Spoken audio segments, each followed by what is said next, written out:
Assalamualaikum warahmatullahi wabarakatuh. Perkenalkan, kami dokter muda dari Fakultas Kedokteran Universitas Muhammadiyah Malang yang bekerja sama dengan Puskesmas Budenan. Jadi, hari ini kita akan membahas sedikit mengenai stunting.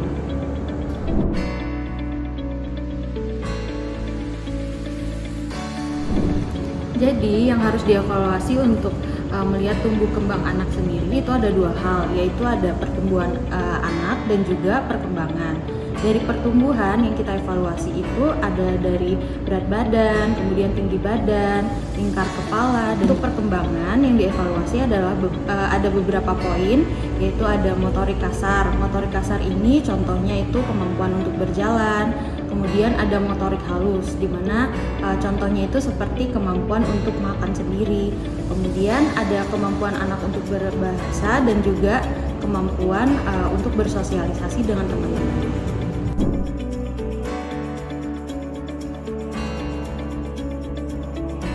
Oke, sekarang kita akan membahas tentang stunting. Stunting itu sendiri merupakan suatu gangguan dari pertumbuhan perkembangan anak dari hasil evaluasi tinggi badan anak per umur didapatkan di bawah -2 standar deviasi grafik WHO yang ada di buku KIA.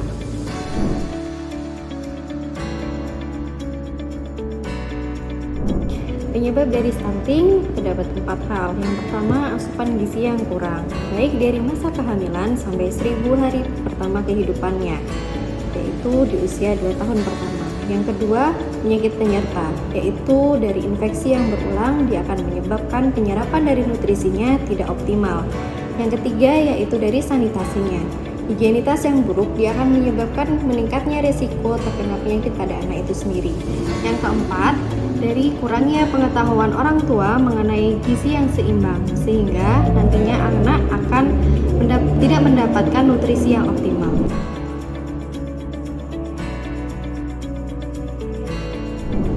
Baik, kemudian apa perbedaan stunting dengan stunted atau anak dengan perawakan pendek? Jadi anak dengan perawakan pendek atau stunted itu merupakan suatu gangguan pertumbuhan yang diakibatkan dari faktor genetik atau faktor keturunan maupun faktor hormonal. Kemudian berdasarkan hasil pemeriksaannya, anak mungkin memiliki berat badan yang sesuai dengan teman-teman sebayanya, tapi tinggi badannya itu kurang dari -2 grafik WHO seperti pada buku KIA. Kemudian stunting sendiri itu merupakan suatu gangguan pertumbuhan serta perkembangan anak yang diakibatkan karena nutrisinya itu kurang dalam jangka waktu yang lama. Jadi pada saat dilakukan pemeriksaan, selain berat badan anak yang kurang atau sulit naik, itu juga tinggi badan anak itu kurang dari -2 dari grafik WHO.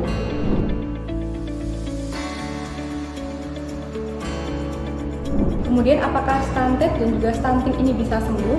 Jadi stunted atau perawakan pendek itu tidak bisa sembuh karena itu merupakan faktor genetik yang diturunkan oleh orang tuanya. Sedangkan stunting sendiri apabila dilakukan tata laksana yang tepat, terutama pada 1000 hari pertama kehidupannya atau kurang dari 2 tahun, maka potensi anak untuk pulih itu lebih tinggi. Sedangkan jika lebih dari 2 tahun, terapinya itu bertujuan untuk meningkatkan dari kognitif atau kecerdasan anak serta pertumbuhan atau perkembangan tubuh yang lainnya.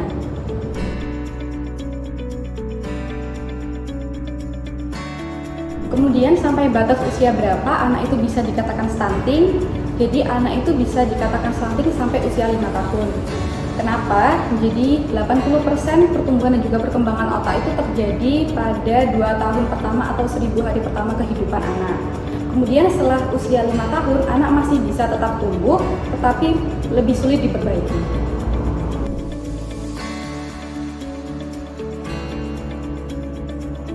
Dampak yang terjadi ketika anak mengalami stunting ada 3 hal. Yang pertama, penurunan kemampuan kognitif. Anak dengan stunting dia akan cenderung memiliki kemampuan belajar yang lebih rendah daripada teman sebayanya, sehingga kepintarannya pun dia akan lebih rendah daripada teman sebayanya. Yang kedua, penurunan produktivitas. Saat dewasa nanti, seseorang yang mengalami stunting dia akan cenderung mengalami kualitas hidup yang lebih rendah, sehingga dia akan kesulitan untuk bersaing dengan orang lain. Yang terakhir, penyakit degeneratif. Stunting meningkatkan risiko penyakit kronis seperti diabetes dan penyakit jantung di kemudian hari.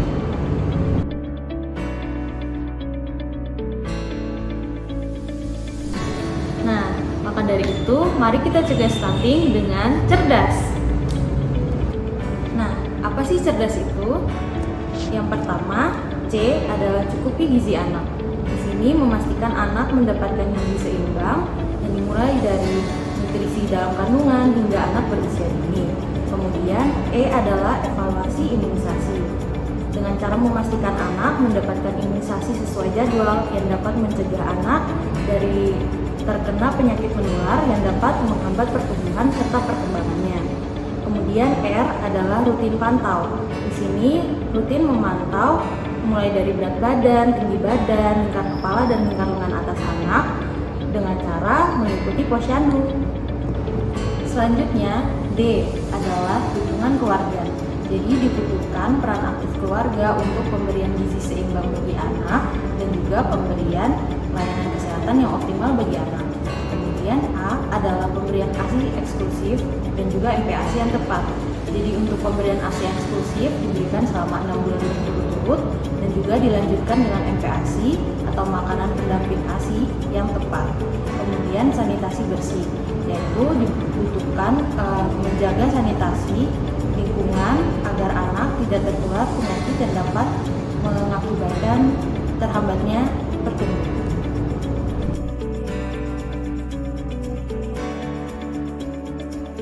Kemudian apa sih yang harus kita lakukan apabila anak itu sudah terscreening atau terdiagnosis dengan stunting?